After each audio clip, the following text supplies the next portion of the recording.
Has your For You page recently been taken over by this woman right here? Because mine has. And in part one of Emma Grede and the PR Machine, we did a deep dive into the PR agency that is representing Emma Grede during her press run. And it's very interesting and quite controversial, so let's get into it. If you haven't seen part one yet, this is a quick recap. This is Stephanie Jones. She's the founder and CEO of Jones Work Agency, a PR agency that is really tailored and fit for high-profile athletes and celebrities, Emma Grede being one of her clients, but among others includes Carmelo Anthony, formerly Dwayne "The Rock" Johnson. She's represented everyone from Tom Brady to Venus Williams. So she's got quite the celebrity roster and quite the reputation in the industry. While the Jones Works agency was at one point in time very sought after when it came to high profile clients, it is now one that has received a mass exodus of not only its A-list celebrities, but also many of its employees, due to an incredibly toxic work environment created by Stephanie Jones herself. It is said that she would have employees who were crying in the bathroom daily, that she made phone calls to employees who called out sick, demanding that they be on FaceTime, as well as when they were at funerals, which is incredibly strange. Nevertheless, she has found herself in some serious situations, such as being in the middle of the Blake Lively and Justin Baldoni lawsuits. For context, this is Stephanie Jones, founder and CEO of the Jones Works Agency. This is Justin Baldoni, star in the movie It Ends With Us, who is now in the midst of a lawsuit with Blake Lively and her husband Ryan Reynolds, as well as the New York Times. And this is Jennifer Abel, Jones's former partner at the Jones Works Agency. And if you're like me, you're probably wondering, how did Jones find herself in the midst of the lawsuit between Justin Baldoni and Blake Lively? Well, let's look at the report. It states that Jones represented Baldoni and his company Wafer Studios. Her partner at Jones Works, Jennifer Abel, was handling the Baldoni account day to day, and on August 21st, 2024, Abel arrived at the Jones Works Beverly Hills office, where she was confronted by a security guard, a forensic data expert, and an attorney. She was pressured to relinquish her company's cell phone, which she agreed to on the condition that Jones Works would release her personal cell phone number. After express confirmation that they would do so, Abel handed over the phone and was ushered out as colleagues watched. Talk about embarrassing. Abel headed over to the Verizon store to transfer her cell phone number, and after 4 hours of unanswered calls, Abel realized that Jones had not released her phone number, meaning that Jones now had unrestricted access to everything stored on Abel's phone, including her text messages, emails, personal photos, iCloud, bank accounts, utilities, insurance, and virtually every other sensitive account. And that is according to an article in Variety. It also states that according to Baldoni's lawsuits, that Jones reached out voluntarily to Lively's team, offering what she believed to be ammunition against Baldoni and Abel, turning over communications with some unscrupulous messaging and creativity which could be sliced and diced and stripped out of context to support a false narrative. The complaint alleges that Jones, who was relying on a psychic, plotted a revenge campaign against both Baldoni and Abel as they announced plans to exit Jones Works. Jones's attorneys countered that the text messages were submitted through proper legal channels and were not leaked to the media, and that Baldoni and his associates broke contracts with Jones Works and tried to steal her clients.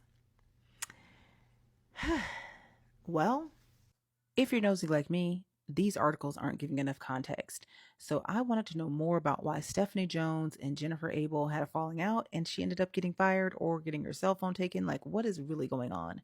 So I went and pulled up the summons and complaint of Stephanie Jones versus Jennifer Abel, and we're going to get into it. It appears that Stephanie Jones hired Jennifer Abel in 2020. She came in as an experienced celebrity publicist with a mandate to oversee Jones Works' talent department and to grow the firm's Los Angeles office. Jones actually recruited Abel to join her agency by offering her a higher salary and the opportunity to lead her own team.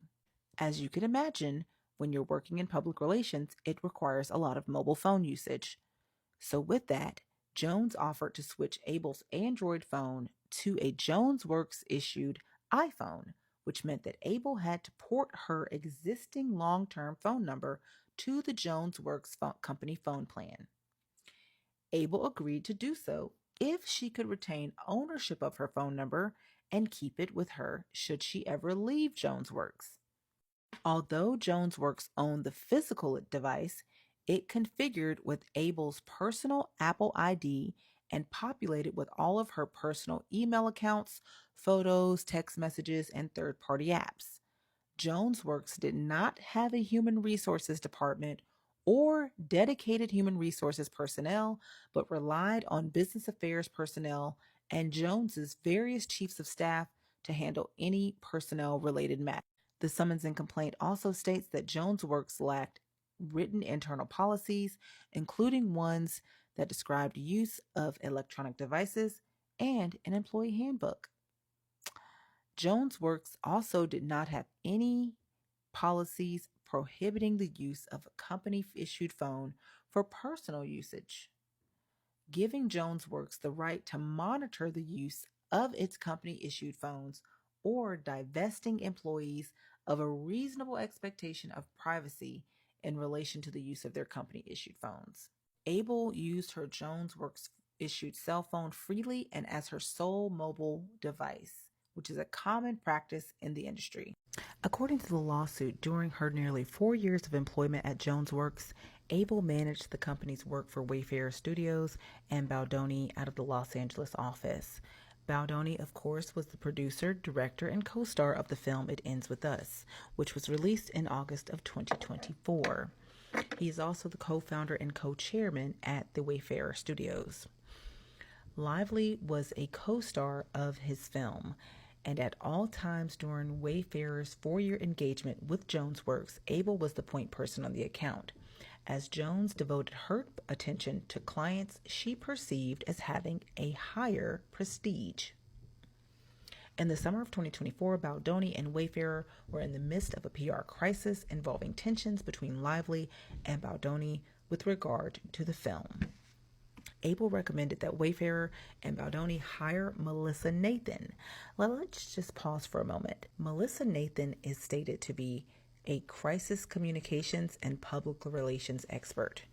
Now that's right up my alley. Apparently, Jones was not happy with Abel's recommendation of Nathan and attempted to convince Wayfarer not to move forward with her. Abel's departure announcement affected JonesWorks' relationship with the Wayfarer parties. When Stephanie learned that the Business Insider was working on an unflattering article about her to be published in August, she grew concerned that the Wayfarer parties would leave JonesWorks alongside Abel.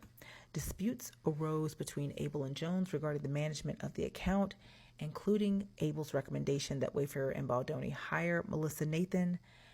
In early August 2024, after Stephanie contacted a reporter from the Daily Mail on August 8, 2024, about a story it had published regarding Baldoni and Lively, Wayfarer instructed Stephanie to cease all activities on its behalf for the time being to let Abel and another Los Angeles-based JonesWorks employee handle Baldoni's public relations crisis alongside Melissa Nathan.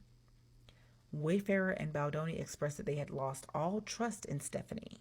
Moreover, while Wayfarer and Baldoni, with the assistance of Abel and Melissa Nathan, continued their efforts to promote the film, started threatening to sue, demanding payment for work not done, and protesting that she had done a good job. In her final week, Abel contacted Stephanie's chief of staff, Gordon Duran, concerning the release of her phone number and transfer of her personal data upon her departure. He assured her that JonesWorks would cooperate and abide by their agreement to return her phone number to her. It was against this backdrop that on August 21st, 2024, 2 days before her scheduled last day, Abel was led into a conference room at the JonesWorks office in Beverly Hills with Duran, a security guard, an extractions technical expert from Edgeworth Security Services, and an attorney affiliated with the law firm Frankfurt, Kernet, Klein, and Sauls. After signing documents presented to her by Jonesworks' lawyer, Abel turned over her personal laptop in response to the attorney's demand. The Edgeworth contractor then conducted a forensic search of her system that turned up nothing.